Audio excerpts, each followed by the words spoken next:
kapuso, itutuloy na natin ang kwentuhan na udlot kanina. Kasama pa rin natin ang isa sa mga original host ng Unang Hirit, US Barkada since 1999.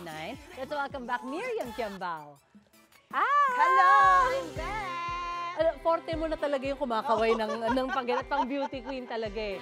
May kwento mo nga ulit sa mga kapuso natin na you're a beauty queen, di ba? Nanalo ka Binibining Pilipinas, you joined Miss Universe, then naging host ka ng Unang Hirit. Paano ba yan nangyari? One time kasi bumisita lang ako kay Ma'am Jessica dahil nga in-interview niya ako sa New York while I was there after the pageant.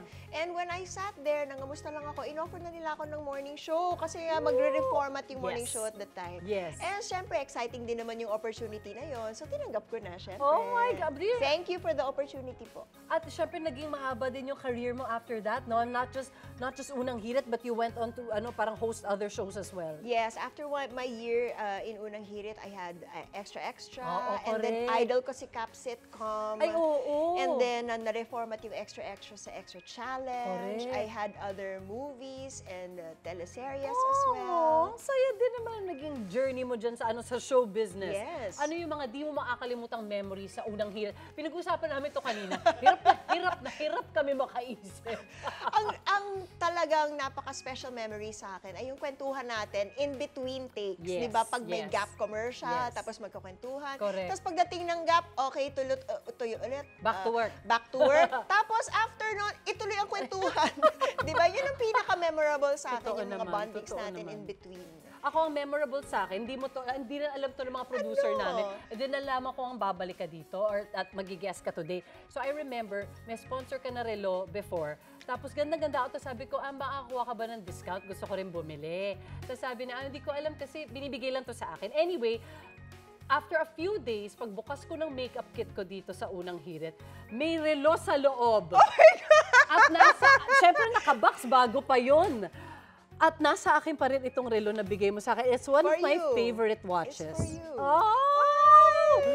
I'm glad you still have it. Does it still work? Oo. At nakailang palit na ng baterya to. Oo. Nakailang palit na. At sinusuot ko to sa Unang Hirit. Pag Yes. depende kung gold yung suot ko na Yes. accessories.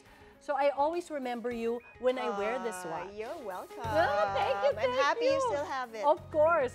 At isa sa mga segment mo naman dito sa Unang Hirit, dahil tino, ang ganda ng style nito, ay style yung pangalan ng segment niya. Ano ba fini-feature mo dyan? Madalas namin fini-feature yung ibang mga up-and-coming stores and discount shops anywhere and everywhere around Metro Manila. So, interesting yun kasi syempre, emerging host celebrity ako and natututo ako dun sa mga fini-feature namin. I think, Ayan ba yun? I was one of the actors in one theater event. Oo. At fini-feature din namin iba mga artworks that are showing around Metro Manila, different stores, different events related to lifestyle. Oh, yan, tama. Lifestyle yung datingan. Ang ganda rin kasi medyo iba din yan kapag nagsushoot ka sa labas kasi nagbe-memorize ka, nag-i-interview ka ng walang script or walang prompter. Uy, sa bahay namin yan, in Alabang.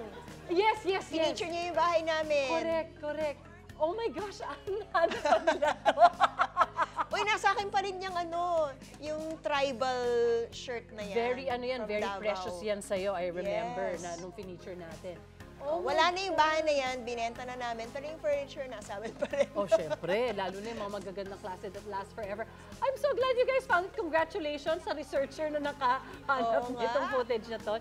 At eto dahil dyan, na magaling ka sa style. Ako, eto bet ko naman to. Syempre tayo mga moms na tawag dito, kailangan medyo easy dressing na. Yan yung mga bet ko rin ng mga look ngayon. Meron kaming challenge this morning. I-recreate natin yung segment mo na Dating is Style. Yun. Simple lang yung gagawin natin, or mo. Kailangan i-style ang mga items natin na nasa mala Gen Z daw. Mala Gen Z, nako. Ano yung Although Gen Z? marami namang mga nagbabalik ng mga fashion ngayon, That's di ba? true. Pabalik-balik lang din naman yun. Pero let's see, In 20 years. pwede na bang lumipat Babalik doon? kami doon. Okay, Sige. let's see what we have here.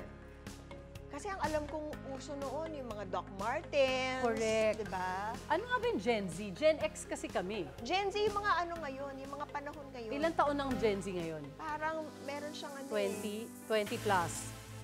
Hindi Pati sila magsusuot teenager nito. sila ngayon. Anak ko, 16-year-old teenager eh. Ngayon. Oo. Pero yung Gen Z, din siya. I think 20s.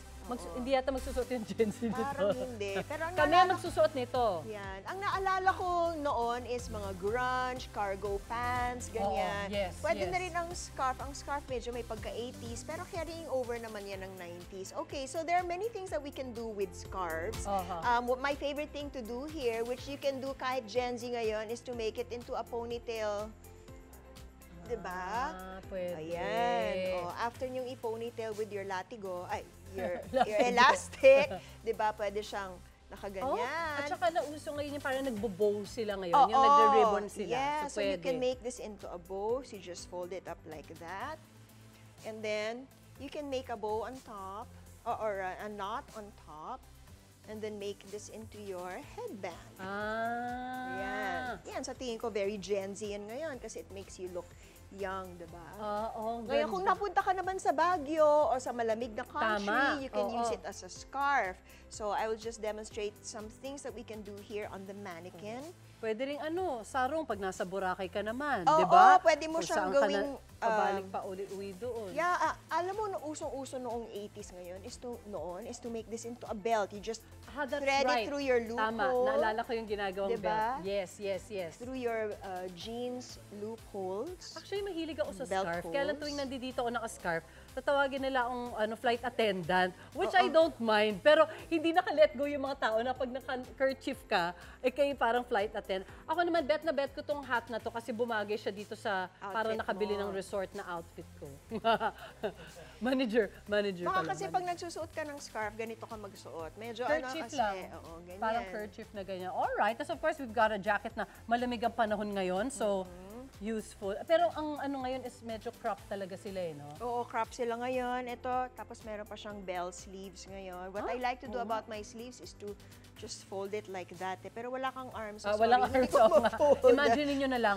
Thank you so much. Maraming salamat sa pagsama mo sa amin. Miriam Kiambao, ngayong umaga. At syempre sa pag-share mo ng kwentong UH mo. Yes, of course. This will forever be my favorite show because it's my first and I have friends here. Thank you. Thank you as always, Magbabalik pa unang hirit na lang kayo. 25 years later.